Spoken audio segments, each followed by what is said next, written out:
A very warm welcome to all of you. This is Akash Verma. जैसा कि आप देख रहे हैं, ये विजन आईएएस की पीटी 365 है। इसमें अप्रैल से नवंबर 2025 के बीच एनवायरनमेंट से रिलेटेड जो भी करंट अफेयर्स के आर्टिकल हैं उनको हम लोग वन बाय वन कवर कर रहे हैं। आज का जो पहला टॉपिक्स है वो है साइट्स। साइट्स का फुल फॉर्म आप सभी को पता ही होगा, convention on international trade.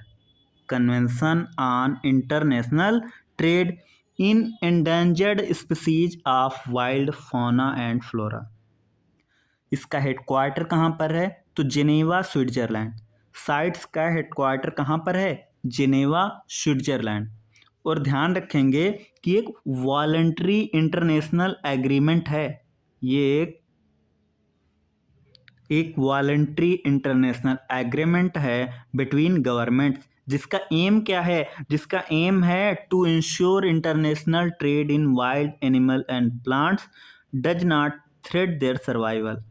Means आप इंटरनेशनली ट्रेड कर सकते हैं वाइल्ड एनिमल्स एंड प्लांट्स का, बट इस बात का ध्यान रखना है कि इससे उनके सर्वाइवल को कोई खतरा ना हो।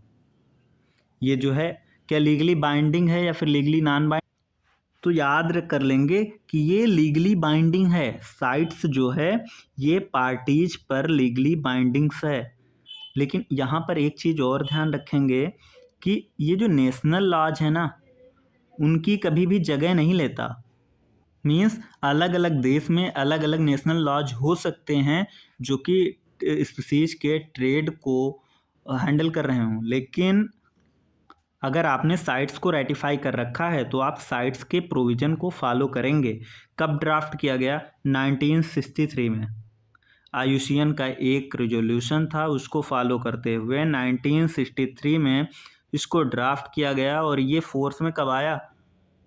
It entered into force in 1975। It was drafted in 1963 following an UN IUCN resolution. अभी कितने पार्टीज इसकी मेंबर हैं? तो 185 पार्टीज इसकी मेंबर हैं। इंडिया ने भी इसको रेटिफाई कर दिया है। कब किया? 1976 में। कॉन्फ्रेंस ऑफ पार्टीज जो है इसकी हाईएस्ट डिसीजन मेकिंग बॉडी है। कॉप 3 याद रख लेंगे कि ये नई दिल्ली में हुई थी। कौन साइट्स की कौन सी कॉप नई दिल्ली में हुई थी? तो वो कॉप 3 थी। साइट्स की 3 अपेंडिक्सेस हैं और ये इस पर बेस्ड हैं कि degree of protection needed, based on degree of protection needed, कि किसको कितनी डिग्री ऑफ प्रोटेक्शन की ज़रूरत है। फर्स्ट में appendix 1, species threatened with extinction, trade permitted in only exceptional cases. Means जो एक्सटिंक्शन के लिए जो स्पीसीज एक्सटिंक्शन की कगार पे हैं तो उनका केवल तभी और तभी ट्रेड किया जा सकता है, बहुत ही एक्सेप्शनल कोई सिचुएशन आ जा रही है। अपेंडिक्स 2 में क्या है? Species not necessary threatened with extinction. तो इस केस में क्या है कि एक्सटिंक्शन के लिए उतना ज़्यादा भी खतरा है नहीं, तो इस केस में आप करोगे ट्रेड होगा, लेकिन वो कंट्रोल्ड मैनर में ट्रेड होगा। और अपेंडिक्स 3 में क्या है? Species protected in at least one country. Species protected in at least one country which has asked the other sides parties for assistance in controlling the trade. Means किसी एक देश में वो प्रोटेक्टेड है और उस देश ने अदर पार्टीज से, साइड्स की जो पार्टीज है उनसे कहा है कि वो इनके ट्रेड को कंट्रोल करने में असिस्टेंस प्रोवाइड करें, मदद करें, तो उसको अपेंडिक्स 3 में ऐसे स्पीसीज को रखा जाएगा। अपेंडिक्स 1 में जिनको जो कि एक्सटिंक्शन के लिए विलुप्त होने के कगार पे हैं या विलुप्त होने का जिनके खतरा है, जिन स्पीसीज के विलुप्त होने का खतरा है, उनका ट्रेड परमिटेड है केवल और केवल एक्सेप्शनल केसेस में। दूसरा क्या आता है कि ज़रूरी नहीं है कि उन पे विलुप्त होने का खतरा हो, ज़रूरी नहीं है कि उन पे विलुप्त होने का खतरा हो, तो ऐसे में ट्रेड होगा लेकिन वो कंट्रोल मैनर में होगा। थर्ड वाला देख ही लिया। साइट्स के क्या की इनिशिएटिव हैं, तो आपको एक माइक प्रोग्राम देखने को मिलता है। माइक प्रोग्राम ये क्या करता है? ये मॉनिटर करता है illegal killing of elephant. MIKE program किससे रिलेटेड है?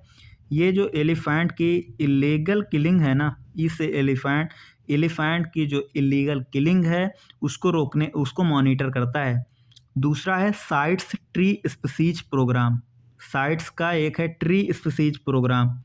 एक और आपको इनिशिएटिव इसका देखने को मिल जाता है, international consortium on combating wild life crime.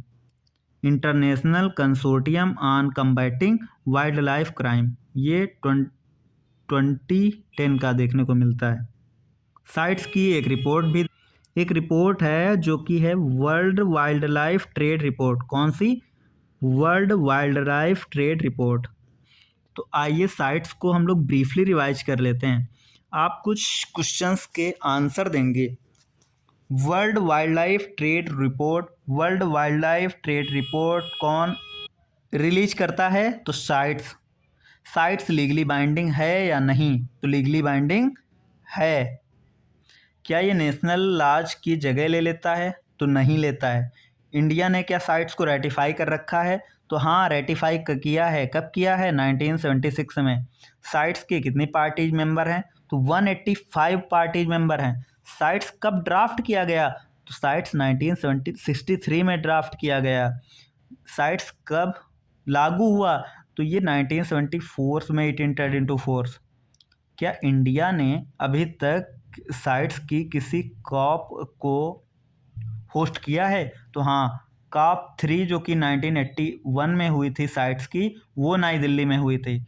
Corp क्या है? ये हाईएस्ट डिसीजन मेकिंग बॉडी है। साइट्स की कितनी अपेंडिक्स देखने को मिलती हैं? तो 3 अपेंडिक्स देखने को मिलती हैं। जो स्पीसीज जिन पर विलुप्त होने का खतरा है उनका ट्रेड परमिटेड है केवल और केवल एक्सेप्शनल केसेस में।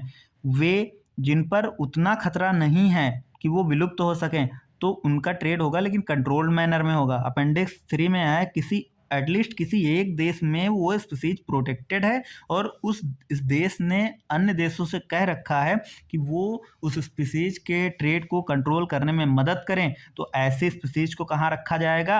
अपेंडिक्स 3 में। ये साइट्स का एम क्या है? तो साइट्स एक वॉलंटरी इंटरनेशनल एग्रीमेंट था बिटवीन गवर्नमेंट्स और इसका उद्देश्य था कि to ensure international trade in wild animals and plants does not threaten their survival. इसका हेडक्वार्टर कहाँ पर है? तो साइट्स का जो हेडक्वार्टर है वो है जिनेवा, स्विट्जरलैंड में।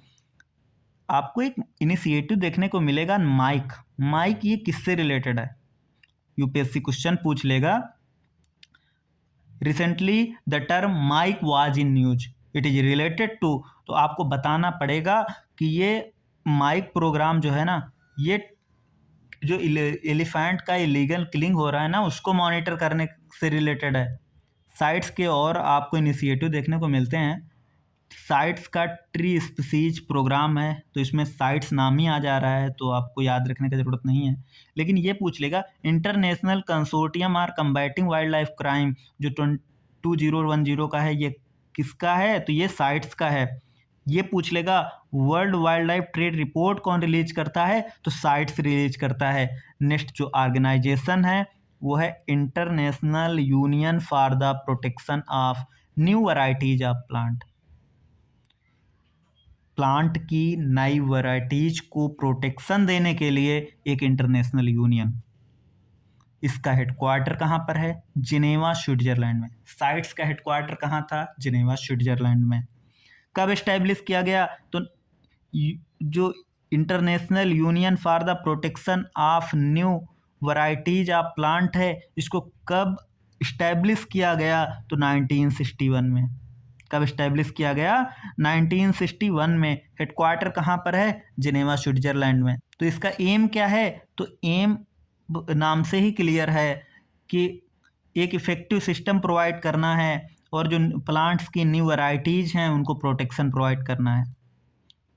फंक्शंस क्या है? तो ये ब्रीडर्स राइट ग्रांट करता है। ब्रीडर्स राइट क्या है? इंटेलेक्चुअल प्रॉपर्टी राइट है। तो ये क्यों दिया जाता है कि इससे क्या होगा कि अगर कोई एग्रीकल्चर या फूड सिक्योरिटी के लिए एक नई और इम्प्रूव्ड प्लांट वैरायटीज को डेवलप करता है तो उसको बढ़ावा मिलेगा। ये जो है international union for the protection of new varieties of plants, ये कन्वेंशन 1991 की बात होती है तो ये क्या होता है, it strengthen the breeder rights और फार्मर्स के राइट को प्रोटेक्ट करना। इंडिया का क्या स्टेटस है, तो इंडिया याद रखेंगे जो यूपीओवी है ना, इसका मेंबर नहीं है, इंडिया इसका मेंबर नहीं है। मोस्ट इंपॉर्टेंट पॉइंट तो यही हो जाता है, क्या इंडिया इसका मेंबर है, तो इंडिया इसका मेंबर नहीं है। इंडिया के अपने सुई जेनेरिस लॉ हैं, जिसमें आपको क्या देखने को मिलता है, protection of plant varieties and farmers right authority act 2001 का, 2001 का protection of plant varieties and farmers right authority act देखने को मिलता है, जो कि यूनिकली ब्रीडर्स और फार्मर राइट को ये प्रोटेक्ट करता है। तो यूपीओवी से रिलेटेड हम लोगों ने क्या क्या देखा, इसका हेडक्वार्टर कहाँ पर है, जिनेवा स्विट्जरलैंड में। कब इस्टेब्लिश किया गया, 1961 में। क्या फंक्शन है, तो ब्रीडर्स राइट ग्रांट करता है। यूपीओवी का कन्वेंशन एक 1991 को देखा गया। इसके बाद में देखा गया क्या इंडिया इसका मेंबर है या नहीं है, तो इंडिया मेंबर नहीं है। इंडिया का बल्कि इंडिया का एक अपना अलग एक्ट है जो कि ब्रीडर्स और फार्मर्स के राइट को यूनिकली प्रोटेक्ट करता है। और वो एक्ट कौन सा था, protection of plant varieties, protection of plant varieties and farmers right authority act. Next जो ऑर्गेनाइजेशन है वो है IBAT अलायंस। तो IBAT अलायंस, तो इसका हेडक्वार्टर कहाँ पर है, आपको देखने को मिलता है यूके में, यूनाइटेड किंगडम में। आप ध्यान रखेंगे कि ये 4 ऑर्गेनाइजेशंस का कोएलिशन है। कौन कौन से आते हैं आपको, birdlife international, conservation international, आयुषियन, और जो देखा था ना यूनेप की वर्ल्ड कंजर्वेशन जो मॉनिटरिंग सेंटर है ना, वर्ल्ड कंजर्वेशन मॉनिटरिंग सेंटर है। इन चारों का कोएलिशन है integrated biodiversity assessment tool, integrated biodiversity assessment tool IBAT alliance. यानी कि कब फाउंड किया गया, 2008 में फाउंड किया गया। मेन इसका मिशन, ये इस मिशन का ऑब्जेक्टिव क्या है, तो इसमें क्या करना है कि जो बायोडायवर्सिटी रिलेटेड रिस्क है ना, उनसे बचाने के लिए जो ऑर्गेनाइजेशंस काम कर रहे हैं उनको डेटा, टूल्स और गाइडेंस प्रोवाइड करना है। कौन कौन से ऑर्गेनाइजेशंस का ये अलायंस है, याद कर लीजिए, bird life international, conservation international, IUCN और यूनेप का WCMC world conservation monitoring centre. Biodiversity related risk से बचाने के लिए जो ऑर्गेनाइजेशंस काम कर रहे हैं उनको डेटा, टूल्स और गाइडेंस प्रोवाइड करना। नेक्स्ट जो आर्टिकल है वो है NGT, national green tribunal. National green tribunal एक स्टैट्यूटरी और स्पेशलाइज्ड बॉडी है, एक स्टैट्यूटरी और स्पेशलाइज्ड बॉडी है। कब इस्टेब्लिश की गई, 2010 में, under NGT act, national green tribunal act. क्या एम था कि इन्वायरमेंटल केसेस जो हैं उनको एडजुडिकेट करना है, जो इन्वायरमेंटल केसेस हैं उनको एडजुडिकेट करना है। हेडक्वार्टर कहाँ पर है, तो दिल्ली में हेडक्वार्टर देखने को मिलता है। प्रिंसिपल प्लेस ऑफ सिटिंग कहाँ पर है, दिल्ली में है।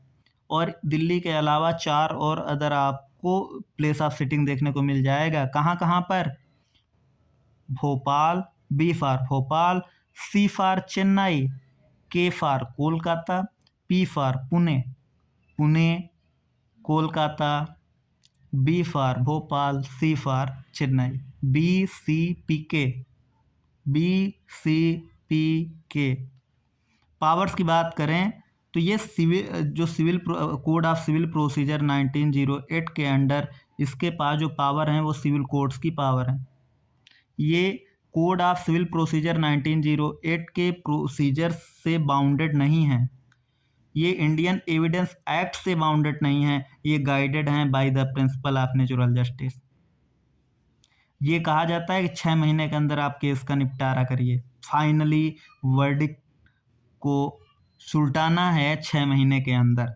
मेंबर्स की बात करें तो इसके जो मेंबर्स हैं वो 5 साल के लिए ऑफिस होल्ड करते हैं और वो रीअपॉइंटमेंट के लिए एलिजिबल नहीं होंगे। चेयरपर्सन के लिए जो एलिजिबिलिटी है वो क्या होनी चाहिए कि जज ऑफ सुप्रीम कोर्ट और chief justice of A high court, या तो वह सुप्रीम कोर्ट के जज बनने लायक हो या फिर हाई कोर्ट का चीफ जस्टिस बनने लायक हो। अपील्स, इसके आर्डर्स के अगेंस्ट जो अपील की जाएगी वो आप सुप्रीम कोर्ट में कर सकते हैं 90 डेज के भीतर। आर्डर जो इसके हैं वो बाइंडिंग हैं लेकिन फाइनल नहीं है। एनजीटी अपने जजमेंट्स को रिव्यू कर सकती है। तो इसका एम क्या था? एम यही था कि इफेक्टिव और एक्सपीडिशियस डिस्पोजल देना है केसेस का relating to environmental protection, conservation of forest and other natural resources. तो यहाँ पर कुछ एक्ट्स दिए गए हैं और आप इसको ऐसे समझ लीजिए कि इनसे रिलेटेड अगर कोई भी केस होगा तो आप एनजीटी को अप्रोच कर सकते हैं। पहला है बायोलॉजिकल डाइवर्सिटी एक्ट 2002 का, या वाटर एक्ट 1974 का, या फिर 1977 का water prevention and control of pollution cess act, forest conservation act 1980 का, एयर एक्ट 1981 वाला, एनवायरमेंट प्रोटेक्शन एक्ट 1986 का, पब्लिक लायबिलिटी इंश्योरेंस एक्ट 1991 का, पब्लिक लायबिलिटी इंश्योरेंस एक्ट 1991 का। तो आइए ब्रीफली एनजीटी को रिवाइज कर लेते हैं। तो अगर हमें एनजीटी का मेंबर बनना है और मैं ये जानना चाहता हूँ कि इसके बाद में मेंबर होने के बाद अगर मुझे कभी क्या रीअपॉइंट किया जाएगा या नहीं किया जा सकता, तो साफ साफ मना किया गया है, if you are the member you shall not be eligible for reappointment. Chairperson बनना है तो उसके लिए क्या क्या क्वालिफ़िकेशन होनी चाहिए मेरी? तो या तो मैं जज हूँ सुप्रीम कोर्ट का, या फिर मैं किसी हाई कोर्ट का चीफ जस्टिस बनने लायक हूँ, या तो मैं हाई कोर्ट का जज हूँ, या फिर मैं chief justice of A high court.